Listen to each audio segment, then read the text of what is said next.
Yo, what's up guys, this is TnA. I'm here with my 34th tips and tricks video. I'm starting a new segment called New Champion Analysis, where basically I go onto PBE and I test the new champion that they just released. Then I give you guys 3 quick rundowns on the new champion. The first thing is combinations, how to play that champion. Second thing is how to play against that champion. And third thing is that champion's role in a team. This way, I don't want to be biased at all and allow you guys the ability to build him or her however you want. So without further ado, let's begin. This week we have Zyra, who is a primarily magic damage caster.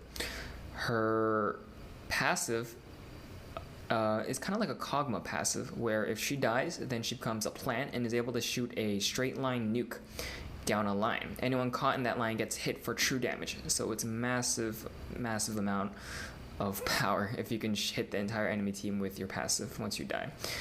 Her Q ability is like an AoE damage spell. You set a circle AoE in a certain area, and after I think about 0.5 seconds or 0.75 seconds, it pops up and it deals damage. Her E spell is her seed spell. She puts down a seed. You can have 4 seeds at max on the map at one time, and she can only store 2 seeds at a time. If you put a seed down, it gives you a little tiny bit of vision, kind of like Teemo's Shroom. If the enemy steps on the seed, then they get revealed for 2 seconds, but the seed is destroyed. So you want to avoid the seed getting destroyed at all costs. Her E spell is her rooting spell. Really great CC. It's a straight line CC root spell. So basically you can root as many people as possible as long as they're in that line. As for her ult, it's like a watered down version of an Amumu ult. If you put a massive AoE circle down, it deals damage, and after 1 second or so, it knocks the entire enemy team up that is within that circle. So as for her seed E ability, if you cast your Q onto the seed, it creates a plant that deals damage. That is the plant is based on primarily dealing as much damage as possible. And as for her E spell, if you cast her E onto her seed, it creates a CC plant, and that plant slows the enemy down. And that's the 2 differences between the 2 plants. Either you want damage or you want CC.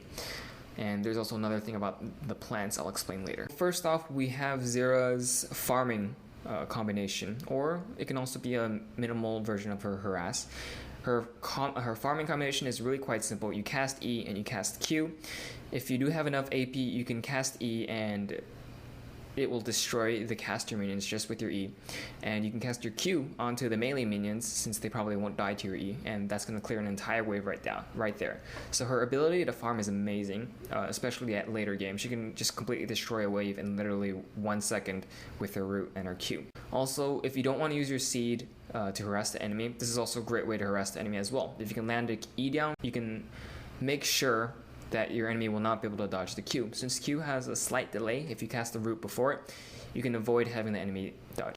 Your primary harassing combination, which take note, when I say harassing, this is basically harassing the enemy with all of your primary skills aside from your ult.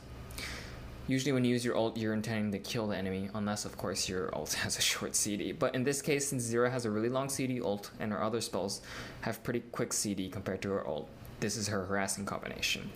Her harassing combination is E, W, Q, W. One thing to take note is that her spells, her E and her Q, take time to cast. And during the time that they're being cast, you can cast your seed after casting your spell. This way you avoid having your seed getting stepped on by the enemy. And on top of that, you can get that plant wherever you need it to be in the line of which you cast your spell. So by casting this harassing combination, E, W, Q, W, you essentially, if you nail it, if you do it perfectly, you will root the enemy down, and you'll also create a CC plant.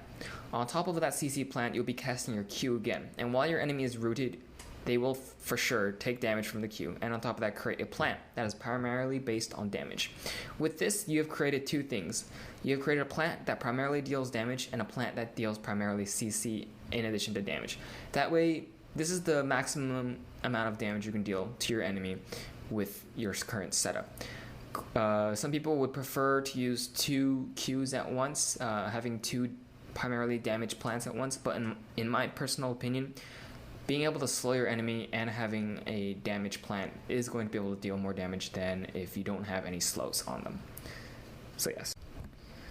So here are two things to take note. The first thing is your CC slow from your plants. Some people may incorrectly assume that having 2 plants that deal CC will slow them more than if you had only 1. That's untrue. You actually slow them for the same amount. As you can see here on blue buff, I cast this 1 slow plant onto blue buff and he's slowed. Later on, I cast 2 slow plants onto him, and he slowed for the exact same amount. So in the perfect situation, when you want to slow someone and deal as much damage as possible, just get 1 slow plant down and then your damage plant down, and that's the best thing. Another thing about your plants is that your slow plant, your CC plant, when you cast your E on your W, actually has less range than your damage plant. As you can see here, I'm attacking the golems. I set down a plant down. I set down the CC plant, and it's unable to reach the golems. Now, I put down a plant seed, and I put down the damage plant, and it is actually able to reach the big golems. So, if you're aiming for range, try to get your long-range damage plant down. Her best combination is, as you can see here, E, W, R, W, Q.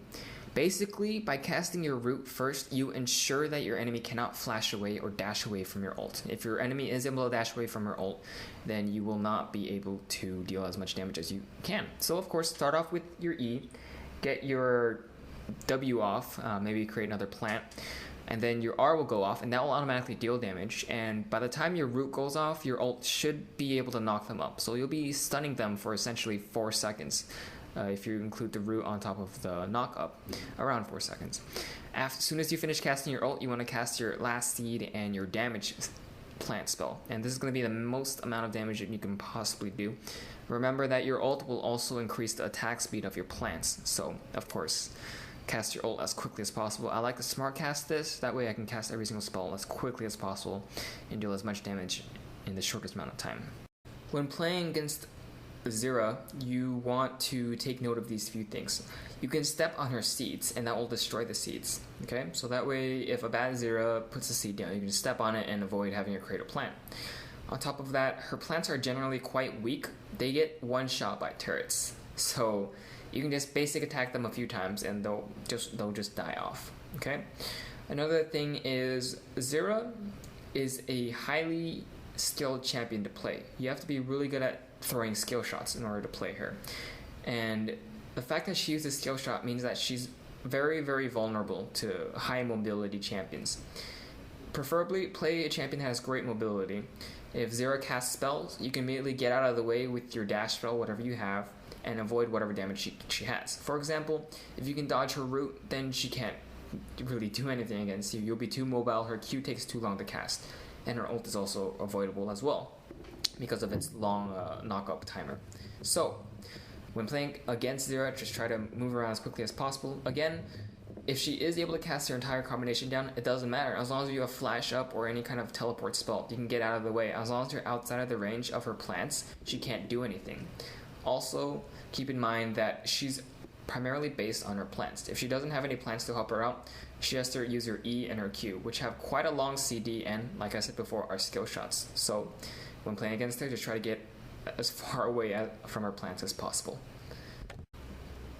When you're playing Zyra, your role in a team fight is primarily CC and your massive AoE damage. Zyra has a bunch of massive AoE damage. You can tell just from her Q, her W, actually every single one of her spells, aside from her seed by itself, does AoE damage. If you include the seed when cast on a E or Q spell, then every single one of her spells, including her passive, does AoE damage. So your main role in team fights is to get the entire enemy, force them into a little area, CC them down, and cast all of your plant spells.